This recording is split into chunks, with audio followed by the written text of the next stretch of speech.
Well, it was really interesting because we had three different women angels from three different continents. So we had Bridget Bowman from Europe, we had Lucy Liu from the States, and we had Rina Neo from Singapore. So she's familiar with the Asian market.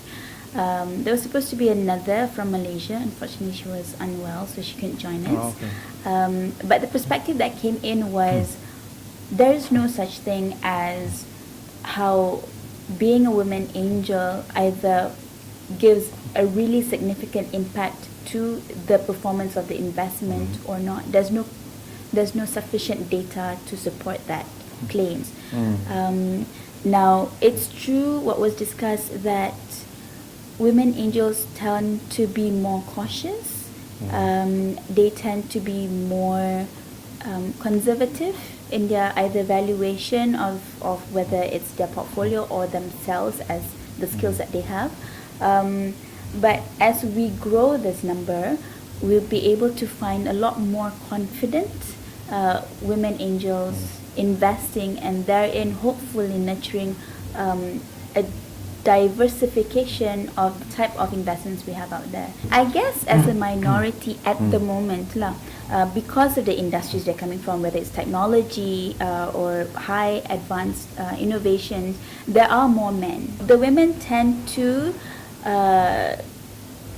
personally need to probably fight for a voice, but because they are also from the background where they know already who the peers are in that industry, their peers don't look at them as women angels, they look at them as peers. And this is a lot more significant in the technology world.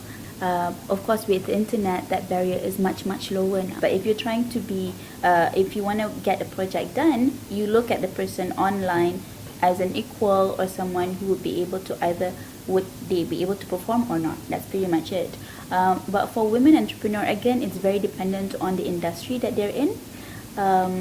We have, in Malaysia, we have a lot of women researchers who are senior. They are the creme de la creme of our scientists in Malaysia. I mean, even if you look at the Ministry of Science Technology, the top management are mostly women. And this is the Ministry of Science, where people tend to naturally think, or maybe, Ministry of Welfare, you'll have more women, or Ministry of Education. But in Ministry of Science, you have a good number of women up there. It is more significant in the lower tier of developing countries, I think. In Malaysia, we're getting to a level where whether it's Malaysia or Singapore, or even Thailand or Philippines, the women entrepreneurs are highly regarded because they are the ones driving the economy as the men go for the professional careers. ABAC is I was part of the planning team, so obviously I may be deemed as a little biased, but bringing international investors into the country who are angels, who's never been really looked at strongly before, to Malaysia, and educating and exposing them with our local investors, I think it's a brilliant idea.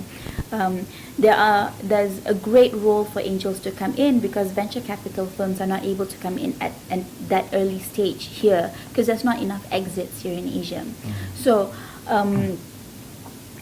ABAF, of course, much props to Cradle, and thanks to the Ministry of Finance to see how significant having this event here, because ABAF is like the Olympics of angel investment. So this is the third year, and we're hosting it here in Malaysia. The first was in Singapore, second was in China.